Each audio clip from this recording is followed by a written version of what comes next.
It's really important that we get our design specification right.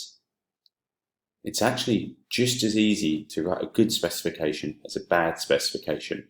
It's all about getting your head in the right place and understanding what a specification needs to be. So let's start over here. On the left, we have a poor example of a specification. On the right, we have a good example of specifications. So let's start here. It must work well. What must work well, and what does working well entail for that product?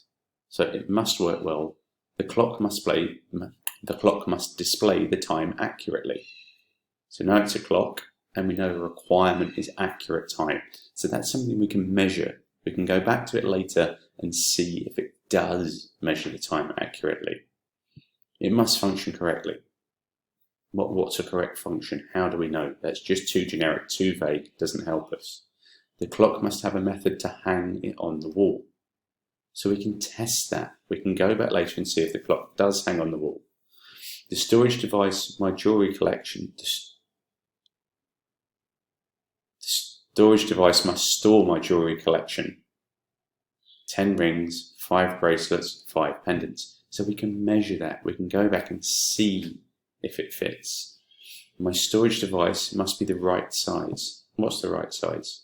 My storage device must hold 20 pencils that are 170 millimeters long and 8 millimeters in diameter.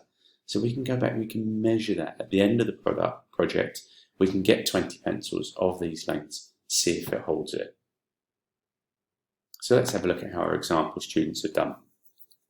This student here, I'm not sure what this space here was about. I think that's some error, so that looks strange, so we should take that out.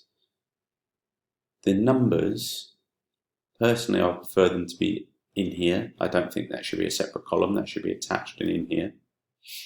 Must have a minimalist and modern style. A little bit vague. Should only be made of a few colours. What's a few? A few hundred? 2? So what's a few? The student should have gone in here and specified a minimum number. Target market must find the products aesthetically pleasing. That's okay, but it could have been made better by saying who the target market were, and if we needed every single person of the target market to find it pleasing, or if we could say that 70%, 80%, 50% of the target market must find it pleasing. Must be priced between $50 and $150. This is too vague. Why don't we set a maximum and a minimum? So must not cost more than, must not cost less than. Must appeal to students aged 12 to 17. All of them? Every gender?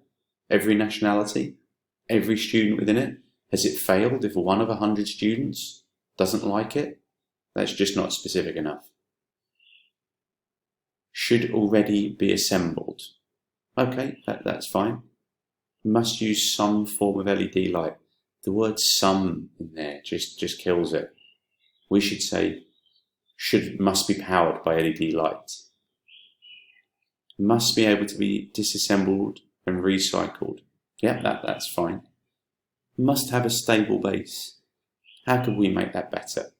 We could say it must be able to be leant over to 20 degrees without falling over. Something we can measure. Must fit on the user's desk.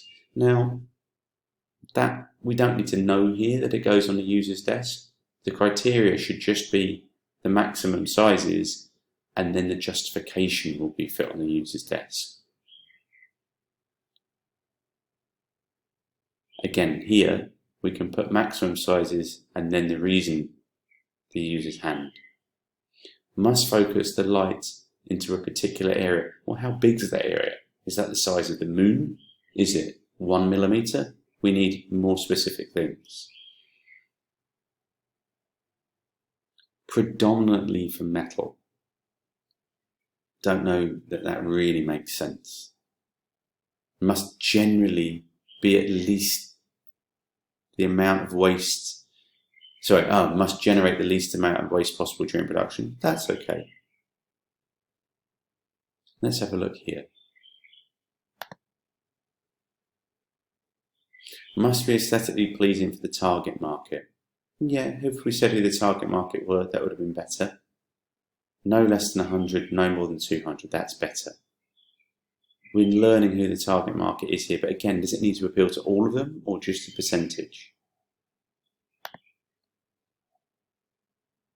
Good information about sizes here. Good information about materials here.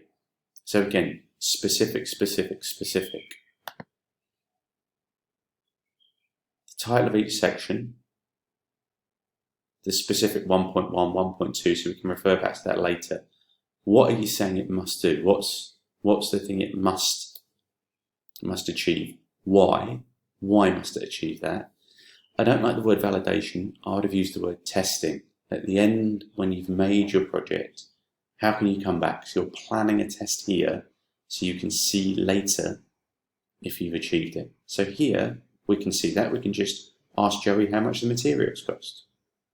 Here, as he's saying, by sending customer surveys, so we can propose a test here to go and see if we've achieved it. And that's all we need to do for specification. The key word is specific. A specification must be specific.